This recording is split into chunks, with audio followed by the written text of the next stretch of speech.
Um,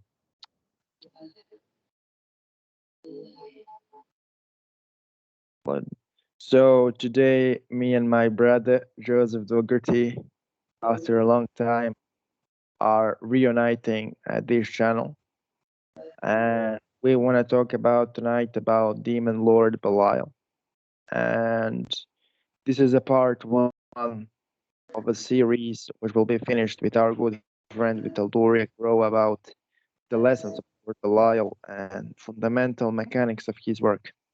I want first and foremost to apologize to infernal chiefs and other dark gods of my ancestral pantheon for not following their instructions, instead falling victim to pride, arrogance, overbloated ego, laziness, lack of discipline, and all in all, behavior outside of the norms of the Black Lodge.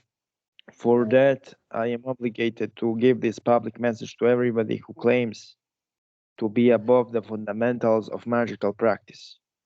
It is indeed important for our community to understand that nobody is a messiah, nobody is an antichrist, nobody is anointed by God, prophet of supreme truth. Anyone who comes to claim those things without wanting to create some back agenda, whoever is truly convinced in that is delusional.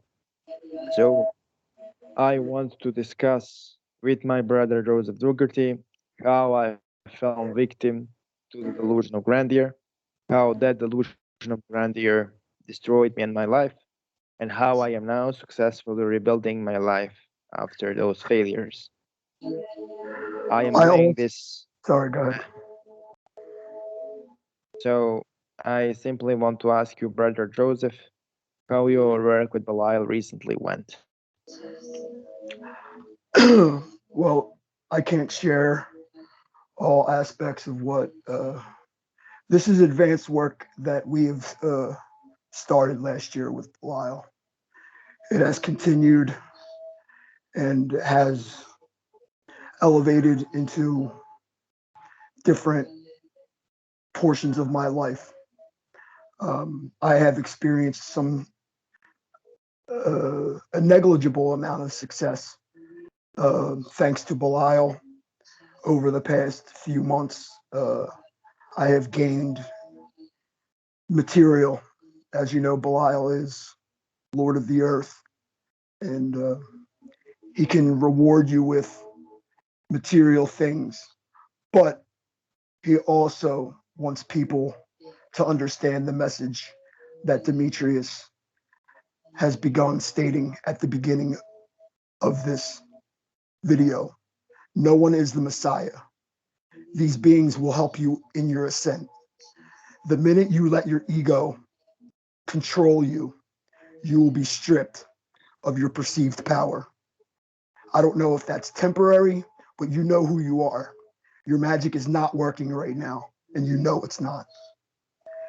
Now, whether the gods, you crawl back to the gods and ask for forgiveness and ask to be reinstated into your prior level of expertise and power, that's not for me to decide. But like Brother Demetrius was explaining,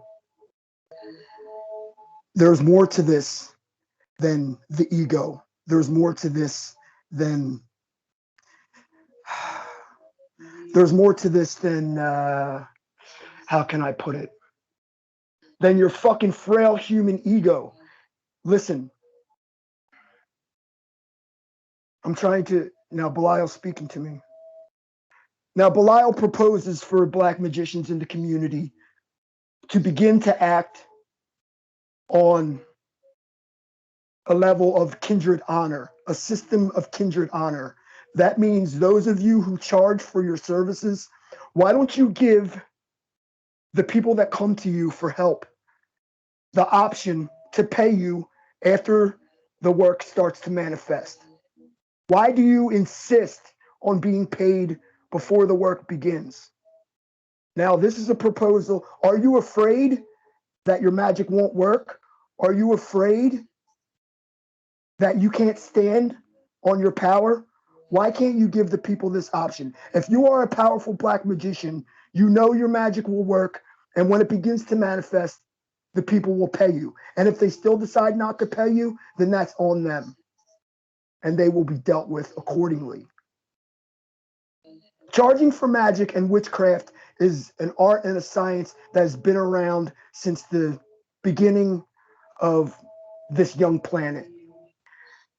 It started with midwives and women who helped other women in child pain and other maladies that happen in the household, to heal livestock, to sick children, things of this nature. And they acted on kindred honor.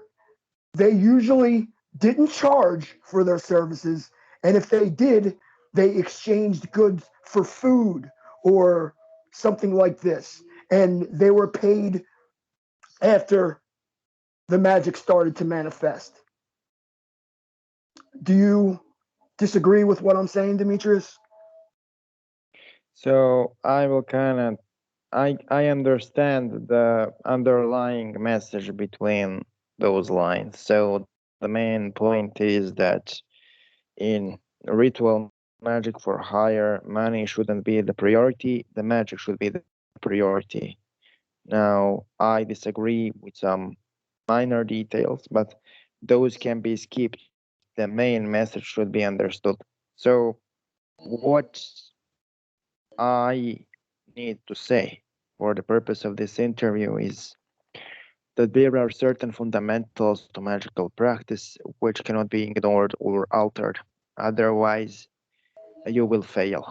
So, those fundamentals are that you need to give life force energy in order to succeed in sorcery. It doesn't matter will you push it into the universe directly or give it to the entity as a payment. Magic is not something which is easy, it drains mentally, physically, and emotionally. Every magical ritual is truly dangerous in nature, and that should be understood.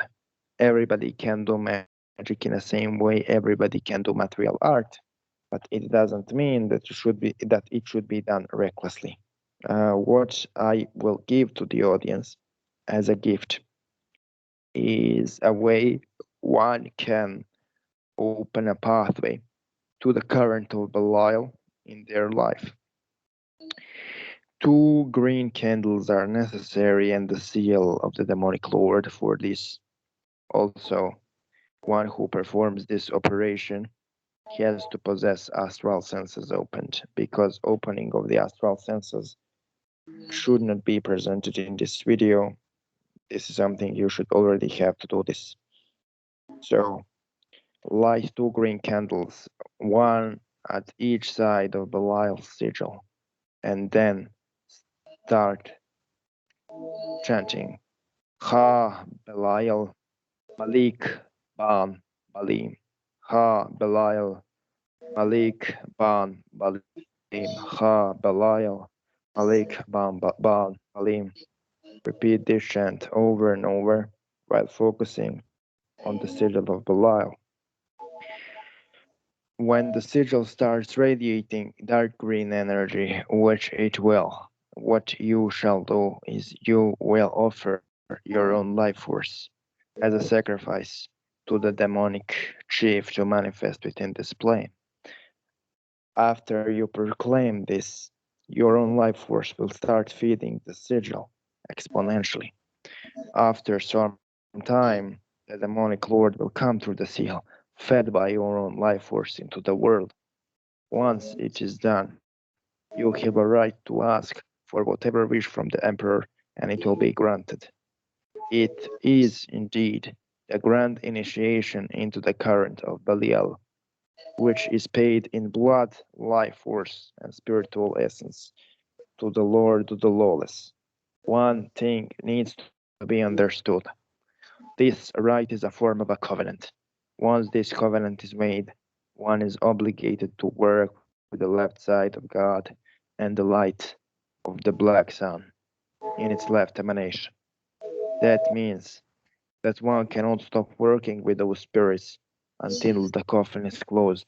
If one chooses to change the pantheon, he should understand that he can only successfully operate within the aspects of that secondary pantheon which resemble the force of Belial. For Yeah. example, let's say that you desire to work with angels. Well, the only angels you will be able to work with is Samael in this context, because Samael is the angels of the Spirit who resembles the powers of Belial most upon the tree of life.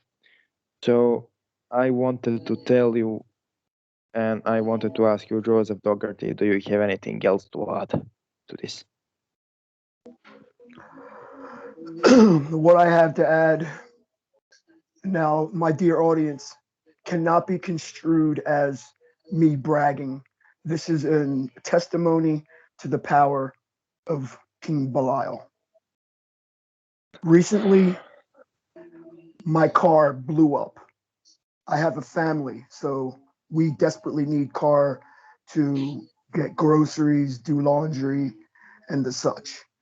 I pled my case to Belial, and I now drive a car that is the same year as we are in right now.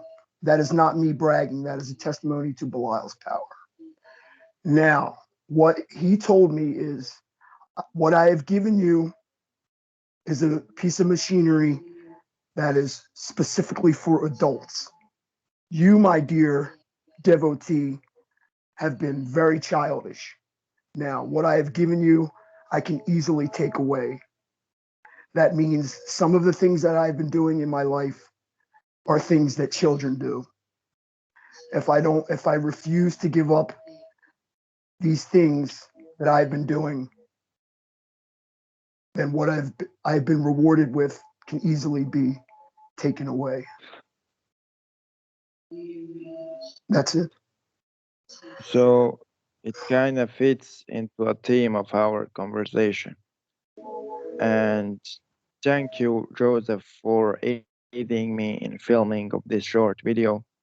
And thank you, audience, for observing this short clip. We will see you soon. Thanks Hail for King watching. Bala. See you next time. And hail Belial, in a sense. Bye and peace out.